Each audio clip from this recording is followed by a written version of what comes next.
नमस्कार दोस्तों, स्वागत है आपका।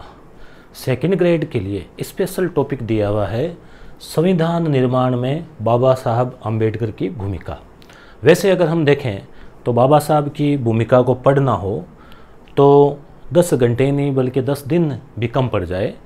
तो इतना सारा इनके बारे में इनके ऊपर पुस्तकें लिखी गई है। इन्होंने खुद ने पुस्तकें लिखी है। 64 डिग्रियाँ जो इनके पास मास्टर डिग्रियाँ थी। तो हमारा यहाँ पे एग्ज़ाम की दृष्टि से अगर हम देखें तो संविधान निर्माण में इनकी भूमिका, तो क्वेश्चन क्या क्या बन सकते हैं उन चीज़ों को देखते हुए हम पढ़ेंगे। जैसे इनकी पुस्तकों का बन सकता है, संविधान सभा में चुनाव कहाँ से लड़े उसको लेकर बन सकता है। उसके अलावा जैसे इनकी जो प्रारूप समिति है उसमें सदस्य कौन कौन थे, वो विधि मंत्री के रूप में हिंदू बिल, जो हिंदू कोड जो आया हिंदू बिल, वो तो इस प्रकार के कुछ क्वेश्चन यहाँ से इंपॉर्टेंट बन सकते हैं। वैसे पीडीएफ तो ये 24 पेज की है, पर हम करीब 25-30 मिनट में देख लेंगे। जैसे यहाँ पे आप देख सकते हैं कुछ पुस्तकों के चित्र भी है यहाँ पे। The problem of the rupee जैसे इनकी किताब है, ठीक है। Pakistan partition of India, who were the शूद्र, ठीक है, कास्ट। तो इस प्रकार से आगे हम और देखेंगे इनकी किताबों को। तो यहाँ पर यह बाबा साहेब की मूल फ़ोटो है अध्ययनरत। इसके बाद हम आगे चलें तो भारतीय संविधान निर्माण में भीमराव अंबेडकर की भूमिका, ये टॉपिक हम पढ़ने वाले हैं। तो पहले थोड़ा सा बेसिक देख लेते हैं जन्म और का, क्योंकि क्वेश्चन अब बाबा साहब के बारे में बनना है। तो हालांकि संविधान से रिलेटेड बनने के ज़्यादा चांस है, फिर भी एग्जामिनर के मूड पर निर्भर है। तो जन्म जो है वो 14 अप्रैल को हुआ 1891 में, वर्तमान मध्य प्रदेश में महू में, ठीक है, महू नामक गांव में, तत्कालीन समय में अछूत समझी जाने वाली महार जाति में, ठीक है, डॉक्टर साहब का जन्म हुआ। उनका मूल गांव जो है वो महाराष्ट्र के रत्नागिरी जिले में खेड़ा तालुका में एक छोटे से गांव अम्बेवडे, इसी वजह से गांव अम्बेडकर, ठीक है, नाम रखा गया। पिता रामजी, मालोजी, सखपाल और माता भीमाबाई की यह 14वीं संतान थी। डॉक्टर अंबेडकर न केवल अपने परिवार बल्कि अपने समाज और गांव में सबसे अधिक पढ़े लिखे व्यक्ति थे। ये पीडीएफ हाईलाइट की हुई ताकि आप रिवीजन कर सको इजीली, टेलीग्राम पर आपको मिल जाएगी, ठीक है। नेक्स्ट, इस लेख में डॉक्टर साहब द्वारा लिखी गई किताबों के नाम बताए जा रहे हैं, ठीक है। अब यहाँ पर हम उनकी किताबों को देख लेते हैं। किताबें तो हालांकि बड़ी संख्या है, तो आप एक तो वर्ष को लेकर क्वेश्चन नहीं आएगा, बल्कि ये तो जानकारी के लिए है। जैसे किताब का नाम पूछा जा सकता है तो एक नज़र तो आप डाल ही लो। जैसे भारत का राष्ट्रीय अंश एक बार पढ़ लो, और जो इंपॉर्टेंट है उस पर मैं टिक लगा दूंगा मेरी नज़र में। जो इंपॉर्टेंट है एग्जाम में पूछे जाती है बार बार, भारत में जातियाँ और उनका मशीनीकरण, भारत में लघु कृषि और उनके उपचार। तो सबसे पहले 16 वाली आप शुरुआत की याद रख सकते हो जैसे। उसके बाद हम देखें आगे, मूक नायक, ये मूल नहीं है, मूक नायक है, तो ये इंपॉर्टेंट है एग्जाम की दृष्टि से। ब्रिटिश भारत में साम्राज्य वित्त का विकेंद्रीकरण, रुपए की समस्या, प्रॉब्लम ऑफ रूपी, इंपॉर्टेंट है। ब्रिटिश भारत में प्रांतीय वित्त का अभ्युदय, बहिष्कृत भारत, यह साप्ताहिक अखबार था, जनता साप्ताहिक अखबार था। जाति का उच्छेद इंपॉर्टेंट है, क्योंकि देखो वर्तमान में तो अभी स्थितियाँ बहुत सारी सुधर गई है, फिर भी ग्रामीण इलाकों में कभी कभी न्यूज़पेपर में आप देखते हैं कई बार जातिगत घटनाएं।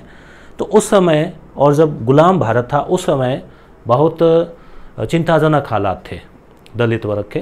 तो उस समय जो बाबा साहब ने जो किया कार्य, तो उनकी किताबों में मूल रूप से जाति का विशेष रूप से उल्लेख रहेगा। पाकिस्तान पर विचार, श्री गांधी व अछूतों की विमुक्ति, राणा डे, गांधी और जीना, कांग्रेस और गांधी ने अछूतों के लिए क्या किया, शूद्र कौन और कैसे, महाराष्ट्र भाषाई प्रांत, भगवान बुद्ध और उनका धर्म। तो 3-4 पे मैंने टिक लगाया है। 16-17 किताबों के नाम है, एक बार भी आप पढ़ लेंगे तो ऑप्शन में जब आएंगे तो आप पहचान लेंगे आराम से। यहाँ यह बताना ज़रूरी है कि बाबा साहब के निजी पुस्तकालय राजगृह में 50,000 से भी अधिक किताबें थी और विश्व का सबसे बड़ा निजी पुस्तकालय था। बाबा साहब अम्बेडकर कुल 64 विषयों में मास्टर डिग्री थे, 64।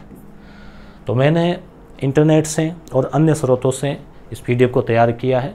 काफ़ी अच्छे से पूरा प्रयास किया है कि सारा मैटर कवर हो जाए और क्वेश्चन यहाँ से बाहर नहीं जाए। तो निश्चित रूप से आपको आनंद आएगा पढ़कर। और हो सकता है आपको कुछ नई जानकारियाँ भी मिले। कैबिनेट मिशन योजना, उसके तहत संविधान का निर्माण हुआ था। 1946 में जो है कैबिनेट मिशन का गठन हुआ।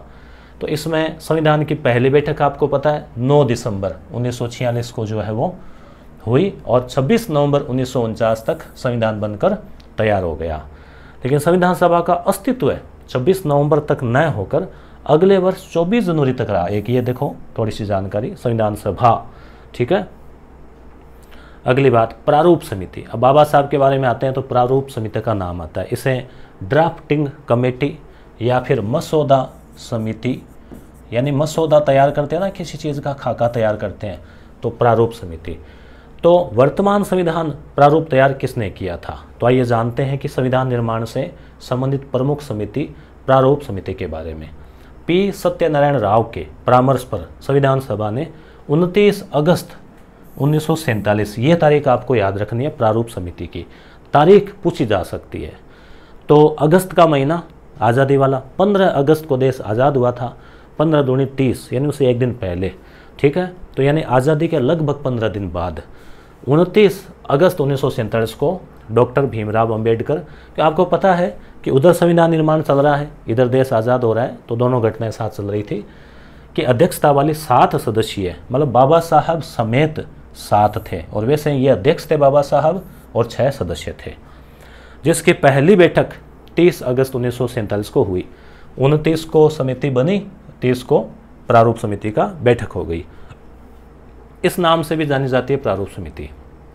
ध्यान देने योग्य बात यह है कि प्रारूप समिति को ही ड्राफ्टिंग कमेटी, मसौदा कमेटी, पांडुलेखन समिति, ये तीनों ही नाम पूछे जा सकते हैं, तो आपको ध्यान रखना है।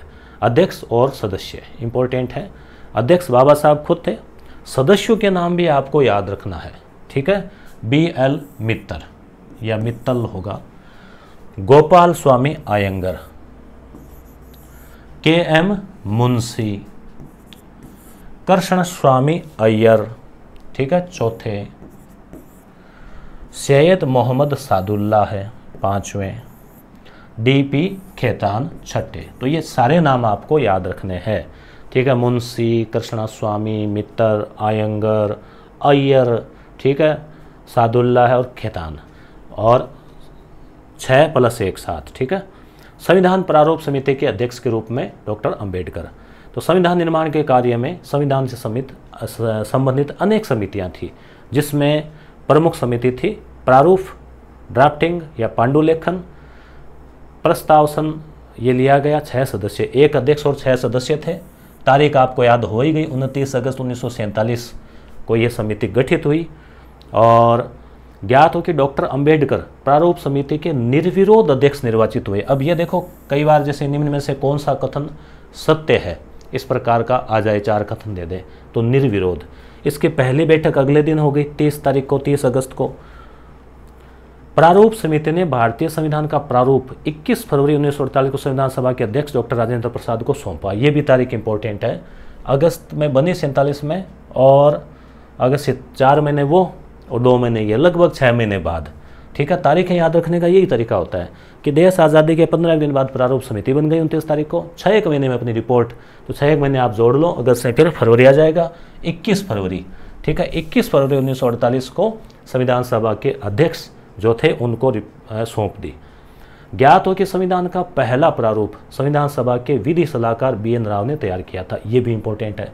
पहला प्रारूप जो है, ये प्रारूप समिति के अध्यक्ष थे बाबा साहब।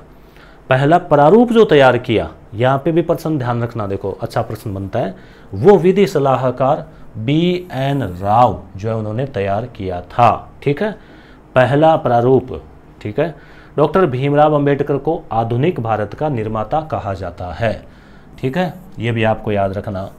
उन्होंने आधुनिक भारत के निर्माण में बहुत महत्वपूर्ण योगदान दिया। जैसे डॉक्टर साहब की प्रेरणा से ही भारत में वित्त आयोग की स्थापना हुई, डॉक्टर अंबेडकर साहब के विचार से ही RBI की स्थापना हुई, दामोदर घाटी परियोजना, हीराकुंड जो दामोदर नदी के ऊपर नहीं, वो हीराकुंड महानदी पर है, दामोदर घाटी, फिर हीराकुंड परियोजना और सोन नदी परियोजना में भी डॉक्टर साहब की महत्वपूर्ण भूमिका रही। पर्यावरण विस्थापन की स्थापना की भी जो है पर्यावरण संबंधी जो है वो भी बाबा साहब की वजह से। भारत में पानी और बिजली के ग्रिड सिस्टम जो है इसमें भी इनका अहम योगदान माना जाता है। एक स्वतंत्र चुनाव आयोग भी जो है इन्हीं की देन है। तीनों प्रतियों पर किए थे हस्ताक्षर। संविधान पर करने वाले सदस्यों की कुल संख्या, प्रस्ताव पर हस्ताक्षर करने कुल संख्या 284 थी। हस्ताक्षर करने वालों में पंडित जवाहरलाल नेहरू ने सबसे पहले व्यक्ति थे। सबसे पहले साइन पंडित जवाहरलाल नेहरू जी ने किया। जब संविधान तैयार हो गया, हस्ताक्षर करने थे तो सबसे पहले। और अंतिम व्यक्ति संविधान सभा के अध्यक्ष डॉक्टर राजेंद्र प्रसाद थे। तो ये भी दो बातें हैं। आपको यह जानकर आश्चर्य होगा कि दशरथ मोहानी भले ही एक व्यक्ति जिन्होंने संविधान निर्माण की प्रक्रिया में भाग लिया लेकिन हस्ताक्षर करने से मना कर दिया। दशरथ मोहानी, ठीक है, एकदम सीधे सीधे मुंह पे कह दिया कि नहीं, मैं तो साइन नहीं करूंगा, मैं ऐसे संविधान को नहीं मानता। ये इन्होंने दशरथ मोहानी ने एकदम मुंह पे कह दिया, इसे याद रख लेना। जानकारों की माने तो बताया जाता है कि डॉक्टर राजेंद्र प्रसाद की अध्यक्षता में संविधान को अंग्रेजी से हिंदी में अनुवाद किया गया था, इनकी अध्यक्षता में। और इसके अनुवादक, अंग्रेजी से हिंदी में जो अनुवादक है वो थे डॉक्टर रघुवीरा। डॉक्टर रघुवीरा, देखो उनका नाम तो दशरथ जिन्होंने मना किया, और ये है रघुवीरा, ठीक है। रघु कुल व परिवार, वैसे अगर हम देखें ऐतिहासिक दृष्टि से रामायण के हिसाब से तो नाम आते हैं ना वहाँ, तो जिनका नाम आज इतिहास के पन्नों में कहीं गुम हो गया। तो ये अनुवादक है रघुवीरा। 3 प्रतियों के रूप में थे संविधान। 24 जनवरी 1950 के दिन संविधान सभा का अंतिम और 12वां अधिवेशन हुआ। ये भी आपको याद रखना है, 12वां अधिवेशन लास्ट वाला था। और 26 जनवरी जो है उसको लागू हो गया था। इस अधिवेशन में ही संविधान की 3 प्रतियां सभा पटल पर रखी गई। ये संख्या भी याद रखनी है, कितनी प्रतियां? 3। एक तो थी ओरिजिनल हाथ से लिखी हुई, 2 थी वो छपी हुई टाइप। तो 3 अलग अलग भाषाओं में थी। एक प्रति हस्तलिखित और 2 प्रिंटेड। अलग अलग में जैसे अंग्रेजी हो गई, हिंदी हो गई, एक और कौन सी देखो यहाँ आ जाएगा, अंग्रेजी भाषा में। मूल प्रति अंग्रेजी भाषा में हस्तलिखित है, याद रखना, मूल प्रति अंग्रेजी में है और हस्तलिखित है। ये संविधान से जुड़ी हुई बातें हो गई, हालांकि बाबा साहब के बारे में भी और आएगा अभी। जिस पर नंदलाल बोस के नेतृत्व में कलाकारों की एक टीम ने संविधान के हर पृष्ठ पर कलाकृतियां अंकित की है। बहुत ही सुंदर खूबसूरत बनाया है नंदलाल बोस, इनकी नेतृत्व में कलाकारों ने। दूसरी जो है अंग्रेजी भाषा में छपी हुई प्रति, दूसरी भी प्रति है वो अंग्रेजी भाषा में है, छपी हुई है, प्रिंटेड है। इसकी दूसरी प्रति भी अंग्रेजी में छपी हुई है। तीसरी है हिंदी भाषा में, ये भी हस्तलिखित है। तो हस्तलिखित एक हिंदी में, एक अंग्रेजी में, ठीक है, 2। तीसरी प्रति हिंदी में है और हस्तलिखित है। संविधान सभा के सदस्यों ने तीनों ही प्रतियों पर हस्ताक्षर किए। सबसे पहले नेहरू जी ने, सबसे लास्ट में अध्यक्ष महोदय राजेंद्र जी ने, और मना करने से एकदम मुंह पे मना कर दिया दशरथ मोहानी, ठीक है। इन्होंने अपने हाथों से लिखा था संविधान। हाथ से बने पेपर पर हाथ से लिखा गया मूल संविधान जो है के लेखक जाने माने कैलीग्राफर प्रेम बिहारी नारायण रायजादा थे। मतलब खूबसूरत लिपि में लिखते हैं ना वैसे, तो प्रेम बिहारी नारायण रायजादा, इन्होंने 6 माह के अथक प्रयासों के बाद अपने हाथों से संविधान को लिखा। ज्ञात हो कि संविधान की मूल प्रति के प्रत्येक पृष्ठ पर उसके लेखक प्रेम बिहारी नारायण रायजादा का नाम लिखा हुआ है। नीचे हर पन्ने पे नाम लिखा है इनका खुद का। तो आपको भी नाम याद रखना चाहिए कि मूल प्रति किसने लिखी, प्रेम बिहारी नारायण रायजादा, ठीक है। अंतिम पृष्ठ पर इनका बिहारी जी का और उनके दादाजी का नाम अंकित है, क्योंकि इन्होंने इसी शर्त पर संविधान को लिखे जाने की जिम्मेदारी ली थी, और उसके बदले में उन्होंने मेहनतानी के रूप में रुपया भी नहीं लिखा। इनका मेरा नाम जो हर जगह होना चाहिए, हर पन्ने पे, और लास्ट में दादाजी का भी आना चाहिए। यह मूल प्रति आज भी संसद भवन के पुस्तकालय में बने एक चैम्बर में वैज्ञानिक तरीके से रखी हुई है, केमिकल वगैरह लगा के, ताकि खराब नहीं हो। हिंदू कोड बिल और डॉक्टर अंबेडकर, यहाँ से क्वेश्चन बन सकता है। डॉक्टर भीमराव अंबेडकर जब भारत सरकार में पहले विधि मंत्री बने, ये आपको याद रखना है, भारत सरकार के पहले विधि मंत्री। इसमें हम आगे और पढ़ेंगे। ये 1947 में बने थे जब स्वतंत्र भारत की सरकार बनी। उससे पहले 1946 में जो सरकार बनी थी, अस्थायी सरकार जो थी ना, तो क्या उसका क्या नाम आता है, उस अंतरिम सरकार, तो उसमें विधि मंत्री बाबा साहब नहीं थे, उसमें नरेंद्र नाथ थे।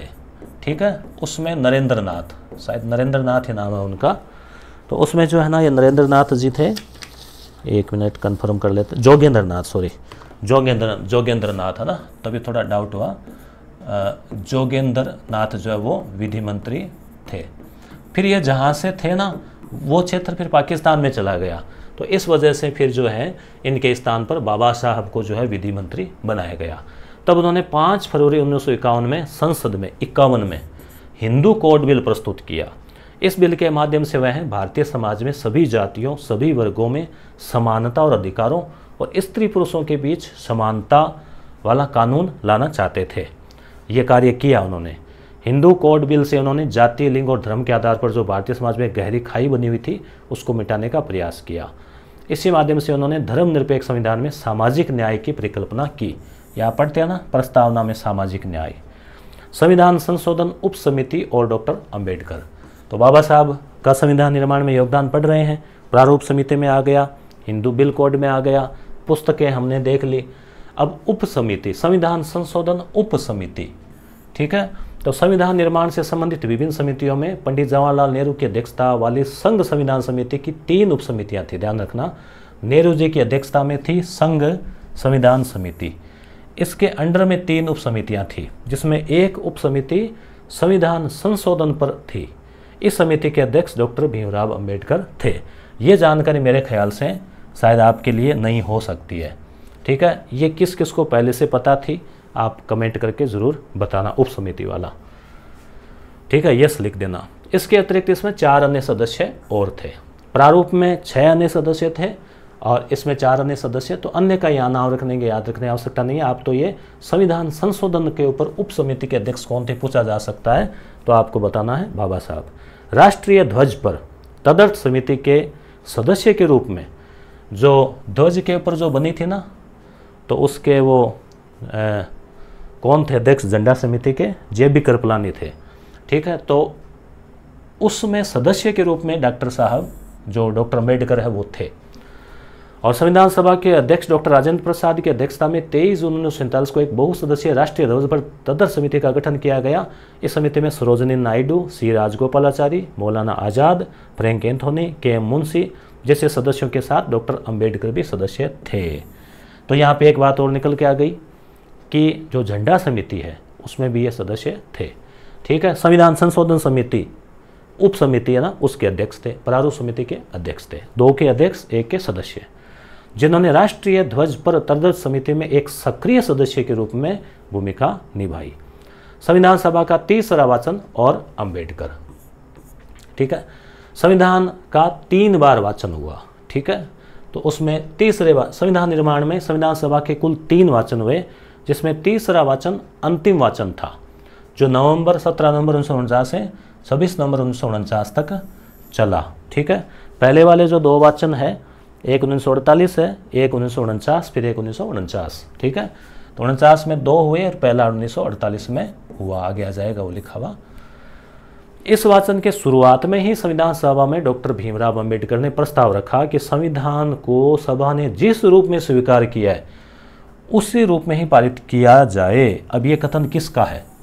जिस रूप में संविधान सभा ने, उसमें फिर जब संविधान सभा ने जिस रूप में किया उसी में होना चाहिए हिसाब से, उसमें कोई संशोधन नहीं होना चाहिए, ठीक है, कोई फेरबदल। डॉक्टर अंबेडकर द्वारा रखा गया प्रस्ताव 26 नवंबर 1949 को स्वीकृत हुआ। तो संविधान लागू हो गया था ना, ये अंगीकृत हो गया था ना 26 नवंबर को, और इसी दिन अंगीकृत हुआ, लागू नहीं अंगीकृत, अधिनियमित और आत्मा अर्पित किया गया, ठीक है। आगे चलें। संविधान सभा के सदस्य के रूप में बाबा साहब अंबेडकर, भीमराव अंबेडकर ने संविधान सभा के सदस्य के रूप में सर्वप्रथम, ये इंपॉर्टेंट है, मुंबई से चुनाव लड़ा। सबसे पहले इन्होंने संविधान सभा के सदस्य बनने के लिए मुंबई से चुनाव लड़ा, क्योंकि हमने पहले देखा कि मुंबई में जो अम्बावाड़े हैं स्थान, वहाँ इनका मूल निवास स्थान था, जन्म मध्य प्रदेश में हुआ था, तो लेकिन वहीं इस चुनाव में विजय प्राप्त नहीं कर सके, ठीक है। अब यहाँ से कथन बन सकते हैं, निम्न में से कौन सा सत्य है, असत्य है।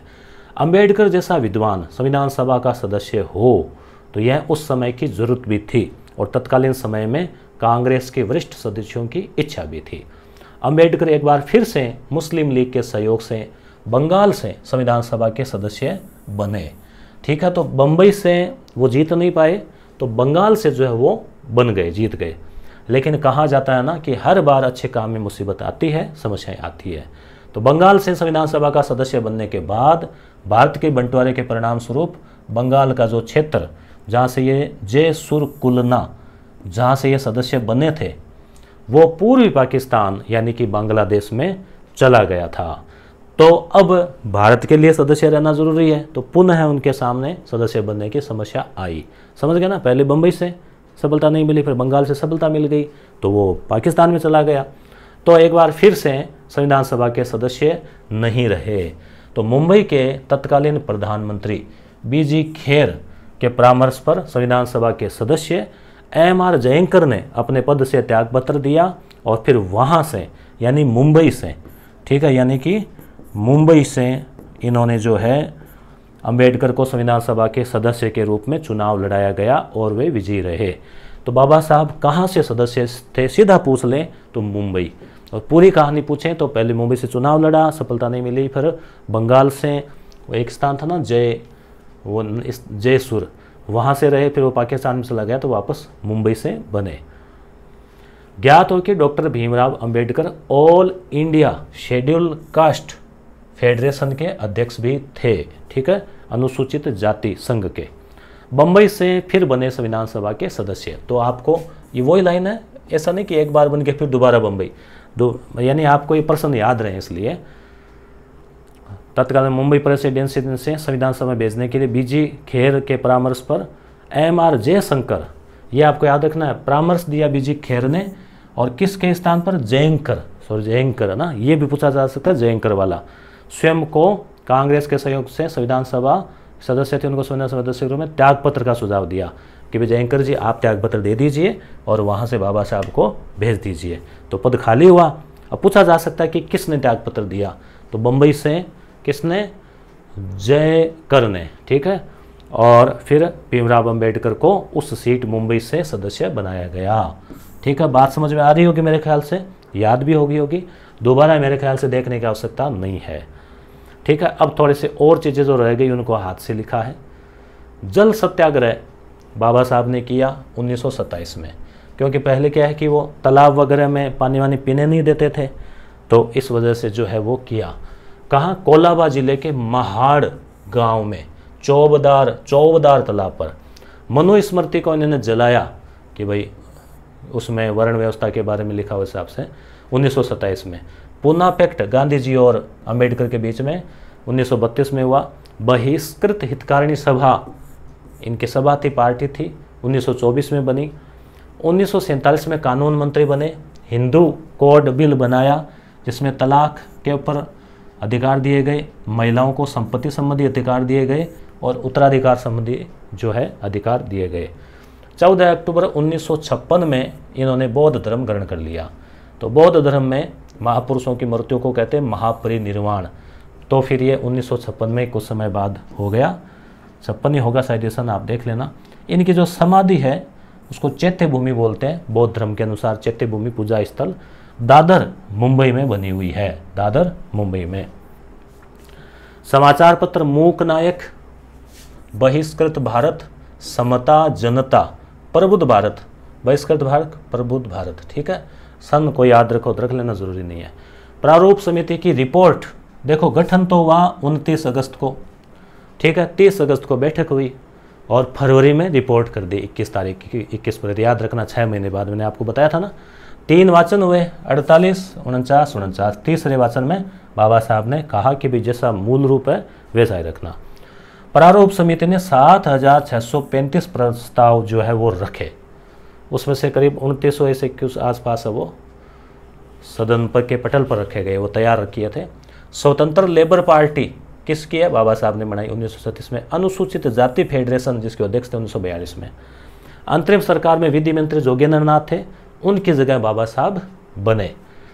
फर्स्ट प्रारूप BN राव के द्वारा जो है वो तैयार किया गया था, हमने पढ़ा।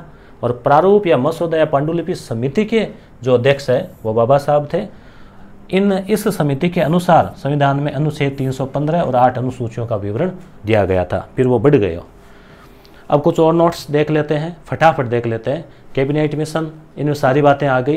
कुल 389 सदस्य थे, 296 ब्रिटिश भारत से, 93 देसी रियासतों से, 10 लाख लोगों पर एक सीट थी, 3 श्रेणियां थी, मुस्लिम, सिख और सामान्य।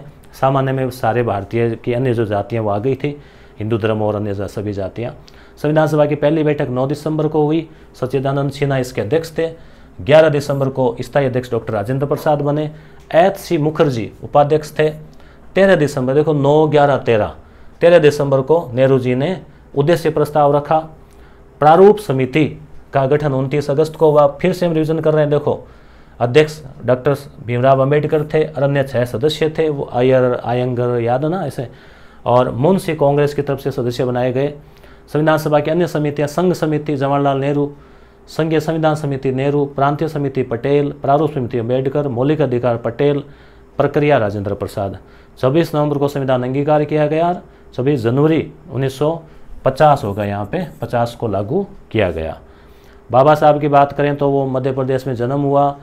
उच्च शिक्षा में बड़ौदा के जो महाराज थे उनकी आर्थिक सहायता से, लंदन के स्कूल ऑफ इकोनॉमी से और संयुक्त राज्य अमेरिका के कोलंबिया से, आप सोचो उस टाइम भी इतने साधारण गरीब परिवार में पैदा होकर भी पढ़ाई के प्रति उनकी रुचि थी, और फिर रुचि की वजह से फिर उनको मदद भी मिलती गई, छात्रवृत्तियाँ भी मिली और अमेरिका और लंदन में जाकर पढ़ कर आए। 1924 में बहिष्कृत हितकारिणी सभा आ गई। 1927 में 2 संघ बनाए, समाज समता संघ, समता सैनिक, हमने पढ़ लिया। बम्बई विधानसभा के, ये इंपॉर्टेंट नहीं बात आई है, बम्बई विधानसभा के सदस्य यानी एमएलए बने। महाड़ सत्याग्रह हमने पढ़ ही लिया, ठीक है। और बलराम मंदिर में प्रवेश आंदोलन, ये एक नया बात है यहाँ पे, बलराम मंदिर। 1928 में दलित वर्ग शिक्षा समिति, 36 में इंडिपेंडेंट लेबर पार्टी, ये हाँ लेबर पार्टी का हमने पढ़ लिया था। अखिल भारतीय अनुसूचित जाति संघ, इसके वो अध्यक्ष थे। अंबेडकर गवर्नर जनरल की कार्यकारिणी परिषद में सदस्य नियुक्त किए, ये इंपॉर्टेंट है। गवर्नर जनरल जो भारत का सबसे बड़ा अंग्रेज अधिकारी था, उसकी कार्यकारिणी में सदस्य, और श्रम विभाग इनको सौंपा गया था उस समय, याद रखना। अंबेडकर जी की मृत्यु के बाद इस संघ में रिपब्लिकन पार्टी बन गई इस संघ से। और तीनों गोलमेज सम्मेलन में अंबेडकर जी ने, ये भी एक नई बात है, तीनों गोलमेज सम्मेलन जो हुए थे लंदन में 1930, 31, 32, उसमें इन्होंने भाग लिया। अनुसूचित जाति के प्रतिनिधि के रूप में मैकडोनाल्ड पंचाट जो आया था, जिसमें दलितों के लिए पृथक निर्वाचन की बात की गई थी, उसको लेकर गांधी जी ने अनशन किया, तो फिर क्या हुआ, इनके बीच में समझौता हो गया। हालांकि अम्बेडकर महोदय से राजी नहीं थे, परंतु फिर समझौता करना पड़ा। संविधान की प्रारूप समिति 29 अगस्त 1947 को अध्यक्ष बने, ठीक है। ये तारीख बार बार याद रखना, 29 अगस्त 3-4 बार आ गई है। और 6 महीने बाद 21 फरवरी को रिपोर्ट सौंपी। नेहरू जी मंत्रिमंडल में कानून मंत्री बने, ठीक है। और इन्होंने कानून पद को क्या कहा, खाली साबुनदानी। अंबेडकर जी को आधुनिक युग का मनु कहते हैं, ठीक है, आधुनिक भारत के निर्माता। भारतीय संविधान का पिता भी इनको कहा जाता है, और 20वीं सदी का स्मृतिकार भी इनको, वो जो है एक पेज और आएगा अभी, या वो चला गया, उसमें 1-2 बातें और थी साइड में, वो हमने देखी कि नहीं देखी, 1 मिनट देखते हैं। हाँ, इसमें जो है, हाँ ये एक लाइन रह गई ना, देखो, के.आर. राव ने बाबा साहब को संविधान का पिता नहीं बल्कि जननी यानी माता का है, क्योंकि माता का दर्जा पिता से भी बड़ा होता है। तो के.आर. राव, ये एक लाइन रह गई थी, आप इसको देख लेना, ठीक है। और इसके बाद में बस थोड़ा सा और हम समापन की ओर बढ़ रहे हैं, ठीक है। तो अंबेडकर ने राज्य पुनर्गठन आयोग, फजल अली आयोग 1953 की रिपोर्ट के संदर्भ में कहा कि मेमनों की ऊन जो है वो कतर ली गई है। अब मेमने की ऊन कतर ली जाए तो फिर पीछे बचेगा क्या, ठीक है। तो ये उन्होंने जो है वो कहा, ठीक है। अंबेडकर ने किसके बारे में, राज्य पुनर्गठन आयोग के बारे में। अध्यक्ष कौन थे, फजल अली। 1990 में अंबेडकर को मरणोपरांत भारत रत्न दिया गया, यानी भारत रत्न इनको कब दिया गया, 1990 में, मृत्यु के कई सालों बाद। प्रसिद्ध कृतियाँ हमने देख ली, प्रॉब्लम ऑफ रूपी है, कास्ट वाला है, जाति का उन्मूलन है, ठीक है, और शूद्र कौन थे, और दलितों का बौद्ध धर्म युद्ध, ये हमने किताबें हमने इनकी सारी देख ली है, 17-18, ठीक है। जाति का उन्मूलन, दरअसल यह एक भाषण था, ठीक है। अंबेडकर ने संतराम BA कोई कॉलेज होगी स्कूल वहाँ, तो उनका जात पात तोड़ो मंडल के लाहौर में हो रहे वार्षिक में पढ़ना था। अंबेडकर ने अंतर्जातीय भोजन वन्य उपायों की समिति बताते हुए लिखा, जातीय उन्मूलन का वास्तविक उपाय अंतर्जातीय विवाह है। इन्होंने कहा कि जातियों को अगर हटाना ही है तो अंतर्जातीय विवाह। आपको पता होगा राजस्थान सरकार पहले 5 लाख, अब 10 लाख रुपए जो है वो देती है। इसमें 5 लाख की तो जॉइंट एफडी होती है और 5 लाख जॉइंट अकाउंट में आते हैं, 10 लाख रुपए कर रखे हैं। शूद्र कौन थे, ये एक जगह उन्होंने लिखा कि शूद्र वह क्षत्रिय थे जिनको ब्राह्मणों ने उपनयन संस्कार जो है बंद कर दिया था। अंबेडकर द्वारा विरोध। गांधी जी की मुख्य अवधारणाएं स्वराज, अहिंसा, विकेंद्रीकरण, ट्रस्टीशिप, खादी, ग्राम स्वराज, साकार, इनका इन्होंने अस्वीकार कर दिया। अंबेडकर जी ने गांधी जी के विपरीत शहरीकरण, औद्योगिकरण और संसदीय लोकतंत्र के पक्षधर थे कि उनका मानना था कि गाँव में जो है विकास नहीं हो पाता और गाँव में जातिगत व्यवस्था बहुत ज़्यादा जकड़ी हुई है। अंबेडकर दलितों के पृथक निर्वाचन के हिमायती थे जबकि गांधी इसके विरोधी थे। गांधी का मानना था कि मैकडोनाल्ड के सांप्रदायिक पंचायत से हिंदुओं का विभाजन हो जाएगा, इसलिए गांधी जी ने पूना की यरवदा जेल में, ये याद रखना, पूना की यरवदा जेल, पूना पैक्ट था ना, यरवदा जेल में जो आमरण अनशन किया। अनिच्छापूर्वक अंबेडकर जी ने पूना समझौता स्वीकार कर लिया। पंचायती राज का भी इन्होंने विरोध किया क्योंकि गांव जो है उदासीनता के अड्डे हैं, अतः शहरीकरण जरूरी है। गांव में परंपरागत जाति व्यवस्था के कारण पंचायती राज का इन्होंने विरोध किया। इन्होंने संविधान सभा के गांव को भारतीय राज व्यवस्था की जो आधार इकाई मानने का पुरजोर खंडन किया। ठीक है, तो विचारों को लेकर कोई कथन आ सकता है तो आप इसको समझना है। मनु का भी इन्होंने विरोध किया, मनुस्मृति जलाई कि भाई शोषणकारी वर्ण व्यवस्था के समर्थक होने की वजह से जो है मनुस्मृति का प्रतियां जले। तो गांधी जी ने कहा डॉक्टर अंबेडकर हिंदू धर्म के लिए एक चुनौती है, ये गांधी जी ने कहा। वीर पूजा के घोर आलोचक, वीर पूजा लोकतंत्र के लिए सबसे बड़ा खतरा है। धर्म में भक्ति आत्मा की मुक्ति का मार्ग हो सकता है परंतु राजनीति में भक्ति या वीर पूजा अपकर्ष व तानाशाही का मार्ग है। ये कथन किसका है? अंबेडकर का है। अंबेडकर ने बहिष्कृत भारत अखबार के संपादकीय में लिखा था कि अगर बाल गंगाधर तिलक दलित के रूप में पैदा होते तो उनका नारा होता अस्पृश्यता निवारण मेरा जन्मसिद्ध अधिकार है, न कि स्वराज्य मेरा जन्मसिद्ध अधिकार है। ये तो अपने कहावत है ना कि भी जिस अंगुली के चोट लगती है ना पीड़ उसी की होती है, तो वो बात है। इन सब के बावजूद वे राष्ट्रीय एकता और अखंडता के लिए संघीय व्यवस्था में मजबूत केंद्र के पक्षधर थे। वे संविधान की दृष्टि से बात करें तो संघीय व्यवस्था में केंद्रीकरण यानी मजबूत केंद्र की ओर जो पक्षधर थे। तो इस प्रकार से मित्रों अपना क्लियर हुआ। ये अपना यस गुरु एप्लीकेशन है, इसको आप ज्वाइन कर लेना।